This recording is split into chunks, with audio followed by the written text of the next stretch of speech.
शांताकारं भुजगशयनं पद्मनाभं सुरेशं विश्वाधारं गगनसदृशं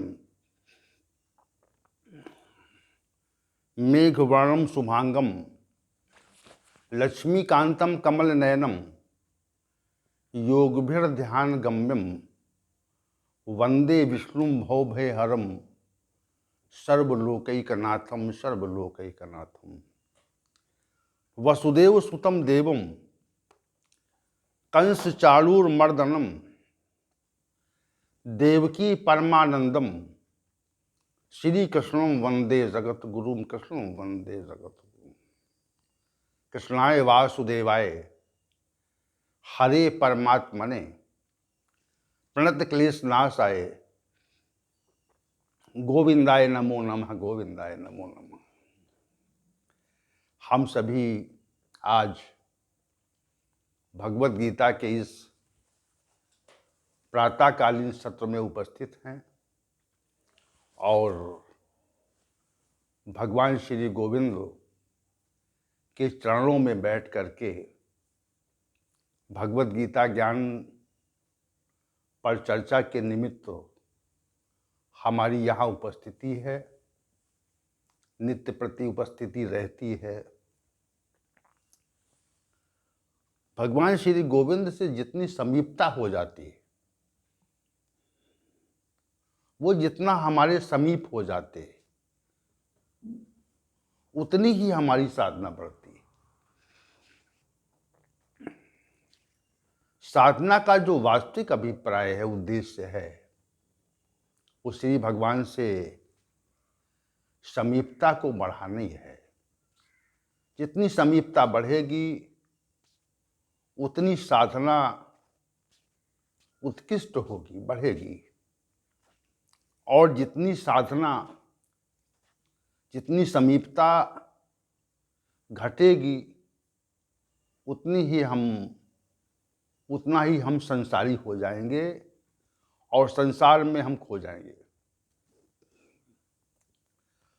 तो समीपता बढ़े, इसी का नाम साधना है। और हम सभी जो नित्य प्रति यहाँ उपस्थित होते हैं, गीता ज्ञान पर चर्चा करते हैं, इसका जो वास्तविक उद्देश्य है वो यही है कि हम भगवान श्री गोविंद के चरणों में बैठ करके और उनके समीप जा करके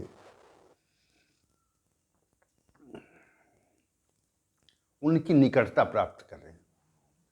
जितने निकट होंगे उतना ही हमारा जो वास्तविक उद्देश्य है इस जीवन का, वो पूरा हो जाएगा। आइए चलते हैं भगवान श्री गोविंद के चरणों में बैठ करके आज के सत्र को आरंभ करते हैं। विगत सत्र में हम सभी ने अध्याय संख्या 18 मोक्ष संन्यास योग की श्लोक संख्या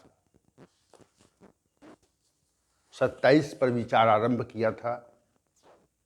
वास्तविक रूप से श्री भगवान ने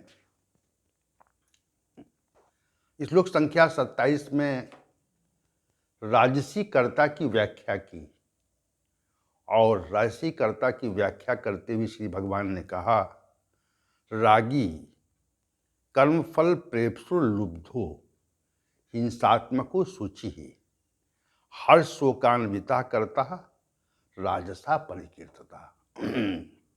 हे अर्जुन, जो कर्ता संसार से अनुराग करता है और कर्म के परिणाम की आकांक्षी होता है, इस कारण वो लोभी रहता है और संसार में दूसरे जीवों को कष्ट देने की जिसकी प्रवृत्ति होती है, जो अशुचि है, जिसमें शुद्धता नहीं है, और जो हर्ष और शोक से अन्वित है, भरा हुआ है, ऐसे कर्ता को राजस कर्ता कहा जाता है। तो राजसी कर्ता के 6 अवगुणों का या 6 लक्षणों का श्री भगवान ने वर्णन किया और कहा राजसी कर्ता में राग रहता है। पहली बात, संसार में उसकी प्रवृत्ति होती है, संसार से उसको अनुराग हो जाता है। विशेष बात, अब हम सभी को संसार से कितना अनुराग है, कितना प्रेम है, ये देखने का विषय है। ये आत्मनिरीक्षण का तथ्य है कि हम विचार करें कि हम संसार के प्रति कितने अनुरागी हैं, संसार में हमारी कितनी चेष्टाएं हैं, कितना बर्ताव है, कितना व्यवहार है, और कितना बर्ताव व्यवहार संसार से बाहर है। संसार के विषयों में जब भी डूबते हैं हम, तो हम संसारी हो जाते हैं, और संसार के प्रति हमारा जो व्यवहार है वह निश्चित रूप से हमको संसार में निमग्न किए रहता है और श्री भगवान के चरणों से हमको दूर ले जाता है।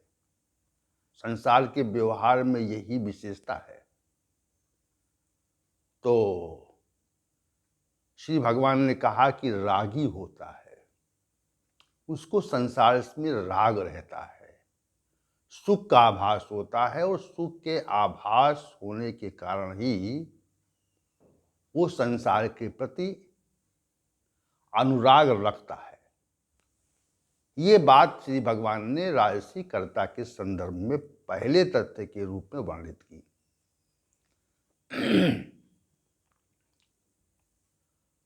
तो कितना अनुराग हमें संसार से है, इसका जो मूल्यांकन है, इसका जो जाना जाना है, वह स्वयं के द्वारा होता है। स्वयं हम जान सकते हैं कि हम संसार में कितना अनुराग रखते हैं, संसार के विषयों में, संसार की वस्तुओं में, संसार की स्थितियों में, संसार के व्यक्तियों में कितना खोए हुए हैं, और जितना अधिक खोए हुए हैं उतनी ही अधिक मात्रा में हम रागी हैं। और राजसी कर्ता की उपाधि से विभूषित हैं।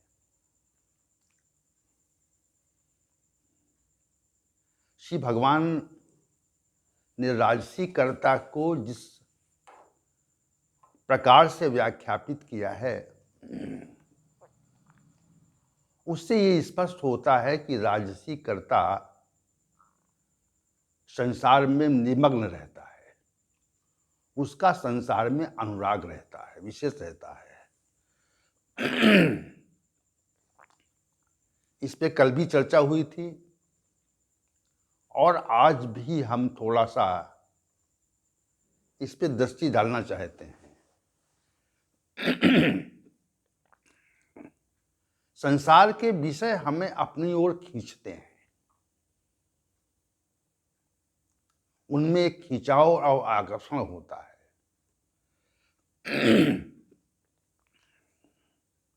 संसार के विषयों में जितना आकर्षण है,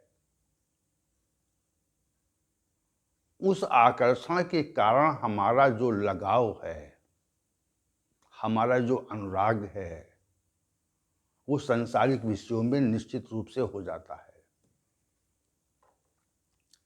इसमें कोई प्रयत्न नहीं करना पड़ता। सांसारिक विषयों में अनुरागी होने के लिए हमको कोई प्रयत्न नहीं करना पड़ता। संसार के विषयों में स्वतः अनुराग होता है, राग रहता है। संसार के विषय हमको अच्छे प्रतीत होते हैं, इसलिए उनसे अनुराग हो जाता है, और अनुराग हो जाता है तो हम राजसी कर्ता हो जाते हैं। राजसी कर्ता हो जाते हैं तो हम बंधन का हेतु हो जाते हैं। बंधन अनुराग के कारण ही होता है। ये बात तो सामान्य रूप से तो समझ में नहीं आती, लेकिन जब हम विशेष प्रकार से विचार करते हैं इस पर, तो ये बात समझ में आती है कि वास्तविक बात ये है कि संसार से जो अनुराग है वही हमको संसार में डूबोता है। अनुराग ना होता तो हम नहीं डूबते। तो पहला जो अवगुण है या पहला जो लक्षण है राजसीकर्ता का, वह रागी है। दूसरे के बारे में श्री भगवान ने कहा कर्म फल प्रेप्सु, कर्म फल की आकांक्षा करने वाला है। कर्म फल प्रेप्सु, तो कर्म फल की आकांक्षा, यह दूसरा अवगुण या लक्षण राजसीकर्ता का है।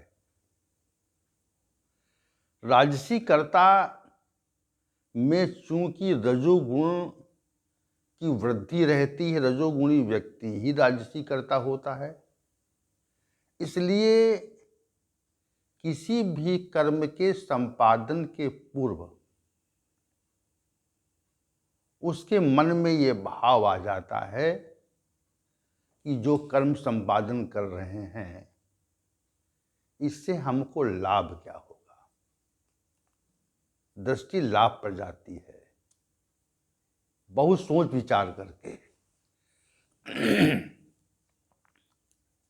कर्म का संपादन बहुत सोच विचार करके मनुष्य करता है, और ये विचार करता है कि इससे हमको लाभ क्या। हमारी दृष्टि जब भी लाभ पर जाती है तो इसका अभिप्राय यह है कि हम कर्म के परिणाम के संदर्भ में विचार कर रहे हैं।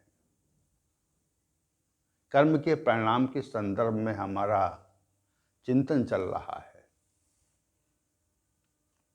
राजसीकर्ता की ये विलक्षणता है कि वो कर्म के परिणाम के संदर्भ में निश्चित रूप से विचार करता है और ये सोचता है कि हम ये जो कर्म कर रहे हैं इसका आत्यंतिक परिणाम क्या होगा, हम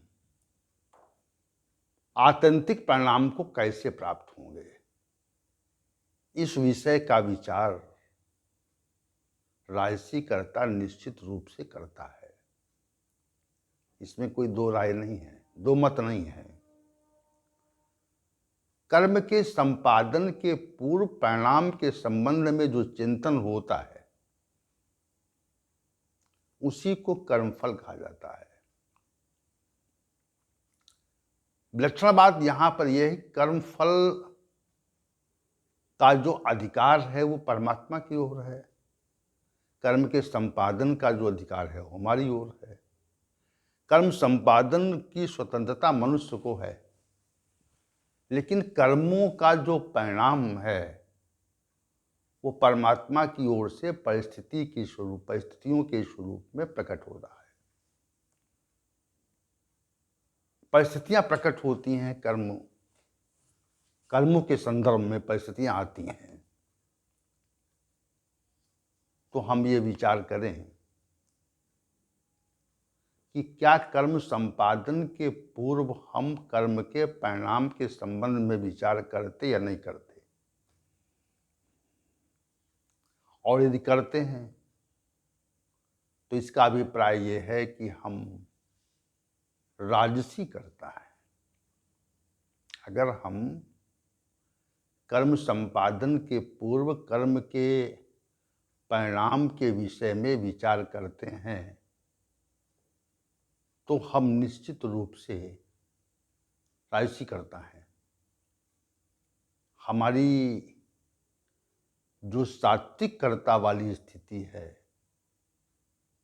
वह नीचे गिरती है। राजसी कर्ता जो होता है उसको बंधन होता है, सात्विक कर्ता मुक्ति की ओर अग्रसर होता है और राजसी कर्ता बंधन की ओर आकर्षित होता है। तो ये विचार जब आता है कर्म संपादन के पूर्व कि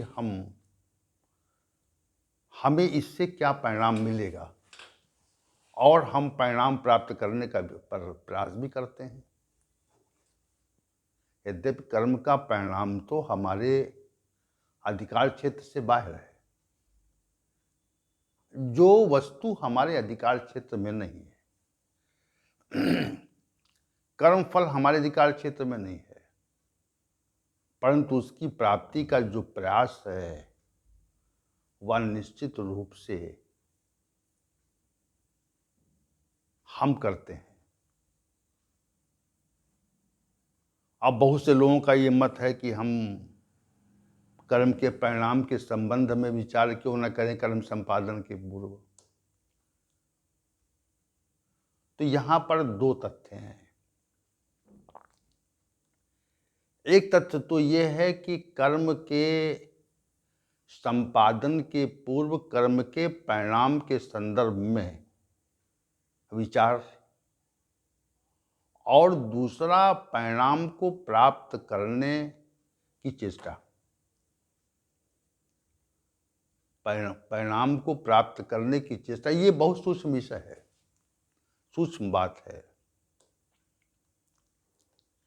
कि कर्म का परिणाम तो हमको निश्चित रूप से मिलेगा ही, लेकिन हमारे अंदर जब ये भाव होता है कि इस कर्म का ये परिणाम हमको मिले, तो हम राजसी कर्ता हो जाते हैं। ये भाव जैसे आया कि हम ये कर्म कर रहे हैं तो हमको ऐसा परिणाम मिलना चाहिए, मिले तो उचित है और न मिले तो दुख है।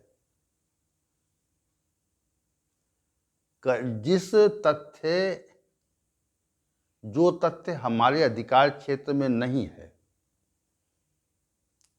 उस तथ्य पर जो विचार करने लगते हैं। जो कर्म फल हमारे अधिकार क्षेत्र से बाहर है, कर्म फल के संबंध में हम न तो विचार कर सकते हैं और न ही कर्म फल प्राप्त कर सकते हैं। विचार करना और प्राप्त करना, ये दोनों तो तथ्य हैं।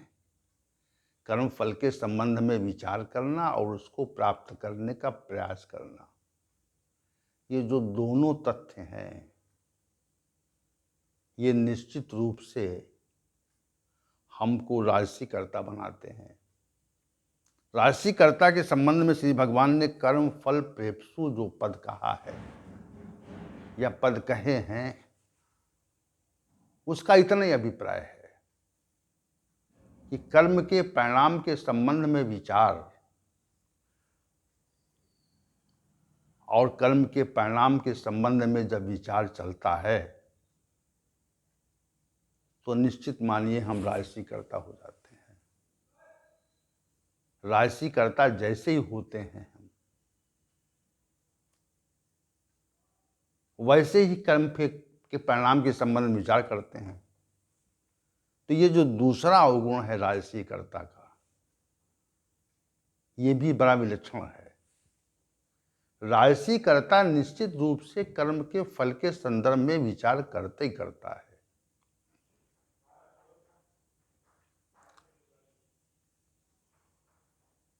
उसको इस संबंध में रोका नहीं जा सकता। तो ये दो अवगुण श्री भगवान ने राजसी कर्ता के लक्षण व्याख्यापित किए, और तीसरा कहा कि लुब्धा, राजसी कर्ता जो होता है वह लोभी होता है।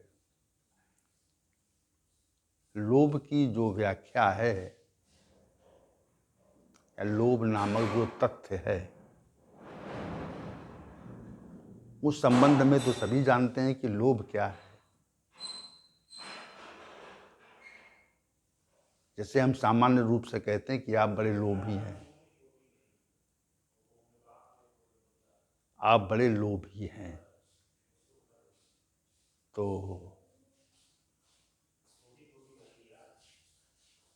इसका अभिप्राय यह है कि हमें कुछ वस्तु या वस्तुएं प्राप्त हुई, कुछ वस्तु या वस्तुएं प्राप्त हुई, और जो वस्तु या वस्तुएं प्राप्त हुई, जो स्थितियां प्राप्त हुई, जो संसार में सुख प्राप्त हुआ, उससे हम संतुष्ट नहीं हैं। उससे हमारी जो इच्छा थी, जो भावना थी, जितनी मात्रा में वस्तुएं प्राप्त करने की, वह पूरी नहीं हुई।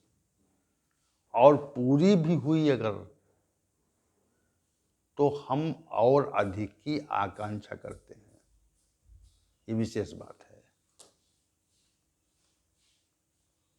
पूरी होने पर और अधिक की आकांक्षा करना, या प्राथमिक स्तर पर पूरी होने की आकांक्षा करना, और जैसे ही प्राथमिक स्तर पर हमारी आकांक्षा का निवारण हो गया, तो दूसरी आकांक्षा प्रकट हो जाएगी। संतुष्टि नहीं रहती, संतुष्टि का अभाव रहता है। वस्तु और स्थिति, विशेषकर वस्तु की बात होती है लोभ के संबंध में। वस्तु कितनी भी मात्रा में प्राप्त हो जाए, परंतु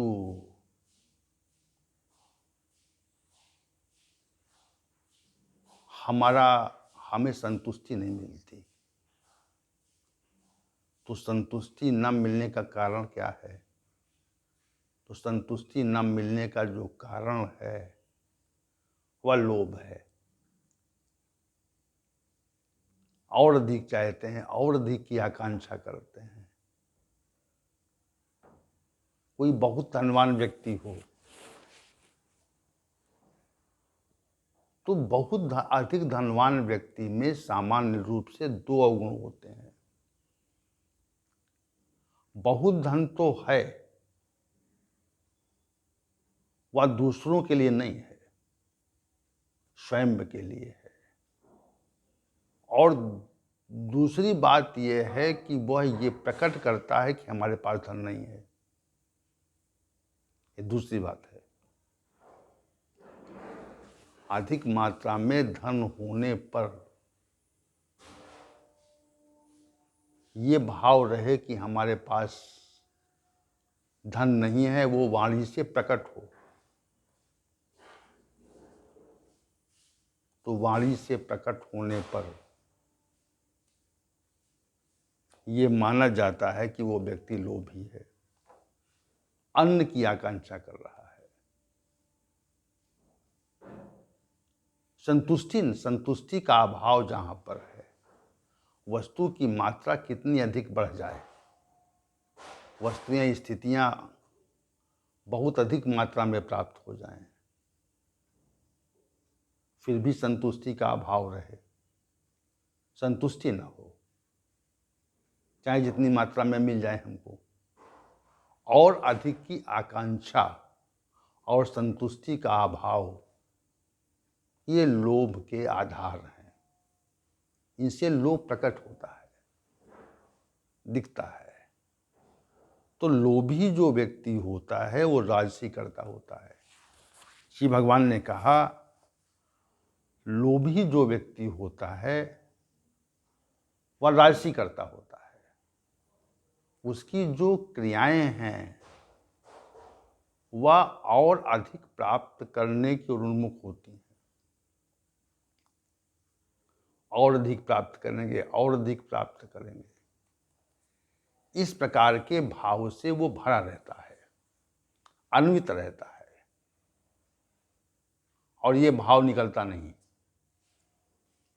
बहुत धन हो, बहुत संपत्ति हो, फिर भी वो प्रकट नहीं करना चाहता। कहता अभी इतनी तो बहुत कम है, जो है वो बहुत कम है, उसमें संतुष्टि नहीं है, उसमें असंतुष्टि का भाव है।